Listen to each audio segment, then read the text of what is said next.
इस कपल के बेटे को रिकेट्स हो गया है। तो आइए जानते हैं कि रिकेट्स होता क्या है। रिकेट्स विटामिन डी की डेफिशिएंसी की वजह से हो जाता है।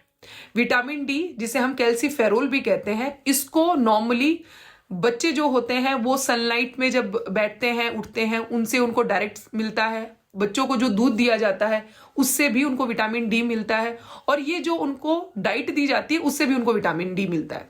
अगर ये विटामिन डी उनको इन सब चीजों से ना मिले, ये जितने भी सोर्स है उनसे ना मिले, तो उसकी डेफिशिएंसी हो जाती है। और जब उनकी डेफिशिएंसी हो जाती है तो विटामिन डी, जो कि इंपॉर्टेंट होता है कैल्शियम के अब्जॉर्प्शन के लिए, तो कैल्शियम का अब्जॉर्प्शन नहीं होगा, फास्फोरस का अब्जॉर्प्शन नहीं होगा, तो ये कैल्शियम एंड फास्फोरस फिर बोन्स को नहीं मिलेंगे। चूंकि बोन्स को ये कैल्शियम एंड फास्फोरस नहीं मिलेंगे तो कैल्शियम की कमी की वजह से बोन्स जो है वो कमजोर हो जाएंगी।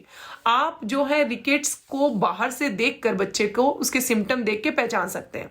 आप देखेंगे कि ऐसे बच्चे जिनको रिकेट्स हुआ है उनकी जो लेग की बोन होती है वो बो शेप हो जाती है। उनके एंकल्स, उनके नी, उनके एल्बोज जो है वो थोड़े से स्वेल कर जाते हैं, फूल जाते हैं। तो इनको देखकर पहचानना आसान है। अब आप कहेंगे कि अगर विटामिन डी की कमी हो गई है तो इसको कैसे भरपाई इसकी की जाए। तो उसकी भरपाई के लिए सनलाइट में बैठना उचित होगा।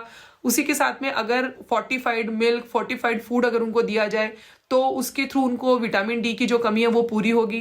कोशिश करिए विटामिन डी के साथ में फैट भी ले, क्योंकि बच्चे आप जानते हैं कि vitamin D fat soluble vitamin है। फैट के साथ इसका अब्जॉर्प्शन होता है और ये एब्जॉर्ब होने के बाद में लीवर में जाके स्टोर होता है। तो लीवर जो है वो इसको एक्टिव फॉर्म में कन्वर्ट करता है, जिसकी वजह से ये कैल्शियम के एब्जॉर्प्शन को इंक्रीज करते हैं। वहीं किडनी भी विटामिन डी को रीअब्जॉर्ब करती है, कैल्सिट्रॉयल में कन्वर्ट कर देती है, एंड देन ये एक्टिव फॉर्म जो होती है ये कैल्शियम के एब्जॉर्प्शन को एनहेंस करती है, बढ़ाती है। तो विटामिन डी अगर नहीं होगा तो कैल्शियम का एब्जॉर्प्शन नहीं होगा, और कैल्शियम नहीं होगा तो फिर आपकी हड्डियां जो है उनमें कैल्शियम जो है उनका डिपॉजिट नहीं होगा, हड्डियां जो है कमजोर पड़ जाएंगी। तो कुल मिला के रिकेट्स तो यही है।